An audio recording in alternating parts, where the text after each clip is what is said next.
Hey Hustlers! Today, pag-uusapan natin ng isa sa mga paraan kung paano mag-solve ng problem. Root cause analysis, yung i-discuss natin ngayon. Basically, ito yung process ng pag-a-analyze kung ano ba yung root cause ng isang problema.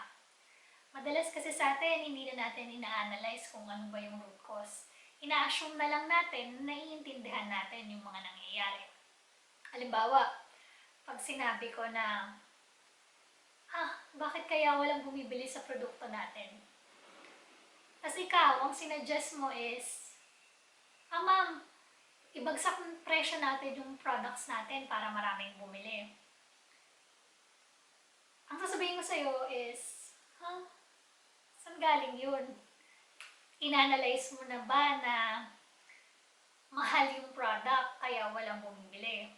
Maraming dahilan yun. Halimbawa, baka wala naman pala kasing nakakakilala dun sa product natin. E di ang sagot doon is marketing. Hindi basta-basta magbagsak ng presyo. O kaya naman, baka may negative perception dun sa brand natin. Halimbawa, yung pagbabakuna. Diba, bumagsak yung pagbabakuna sa Philippines dahil nagkaroon ng Dengvaxia scare.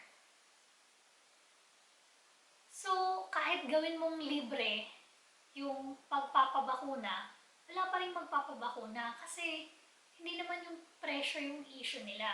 Ganun din, sa product natin, na example, hindi mo sure kung ano yung dahilan ng problema kung bakit walang bumibili ng products.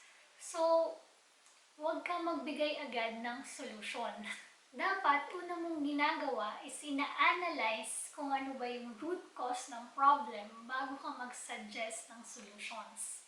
So, paano ba natin gagawin ito? Una is define the problem very clearly. Ako, ang ginagawa ko, in-define ko yung problem based on actual condition versus yung target condition ko. Hindi ako basta-basta naglalagay ng assumption sa problema or nagjo-jump into conclusions. Halimbawa, ikaw, tinanong kita, ano bang problema? Bakit hindi ma-hit yung target? So, ikaw, i-define mo yung problem una. Sasabihin mo, ang problem po kasi is kulang tayo sa manpower. Mali yun. Dinidefine mo pa lang yung problem eh. Yung kulang sa manpower, posibleng dahilan yun ng problema. Pero hindi mo pa sure. Kaya hindi mo pa pwedeng sabihin na yun yung problema.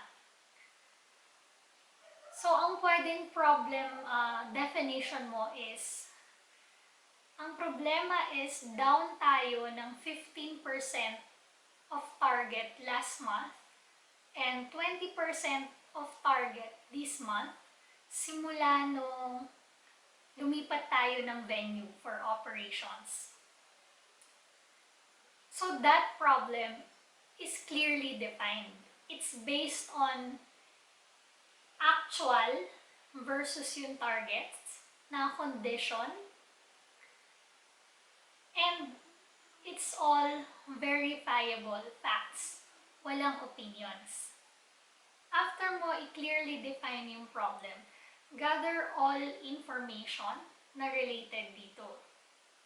Kausapin mo yung mga taong involved, alamin mo yung end-to-end process kung saan napaloob yung problema.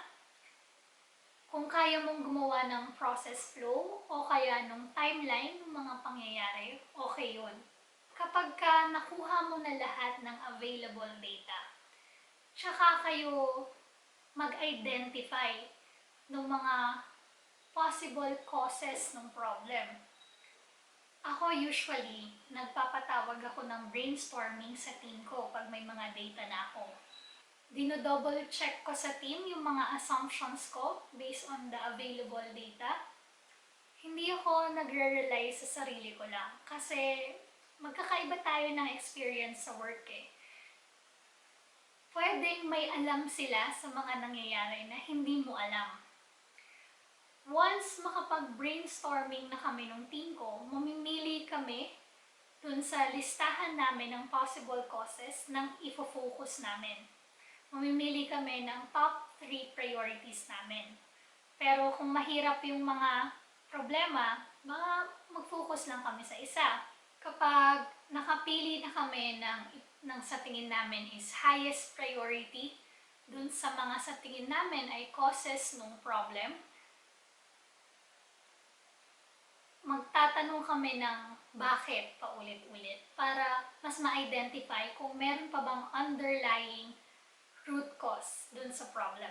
So, halimbawa, dun sa problem na down ng 15% yung target natin simula last month nung nagpalit tayo ng venue. So, isang possible cause ng problema is mahirap kasi puntahan yung venue. Bakit? Liblib kasi yung lugar, hindi familiar sa tao. Bakit? Wala kasing directions and landmark papunta dito. Bakit? Wala kasi siya sa Google Maps. Ayun naman pala.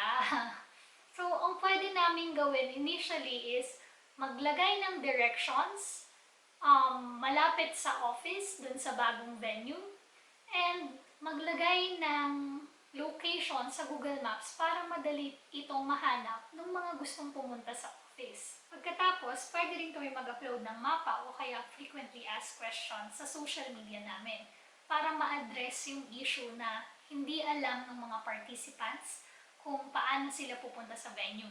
At therefore, bumababa yung target. So, there, yun muna. Actually, marami pa eh. So, pwede mong i-verify pa yung root cause na prioritize mo if ever. Pwede kang mag-call out, mag-interview, mag-check on trends from the past. Pero next time na lang natin i-discuss yun. So, there, that's the first step kung paano mag-solve ng problem. Hanapin mo muna yung root cause. Kung masakit yung ulo mo, halimbawa, huwag kang uminom basta-basta ng painkiller. Kasi baka kaya masakit yung ulo mo is may lagnat ka. So, ang dapat mong inumin is paracetamol. Huwag mong i-treat yung symptoms. Hanapin mo yung root cause, tapos yun yung i-treat mo. Keep hustling.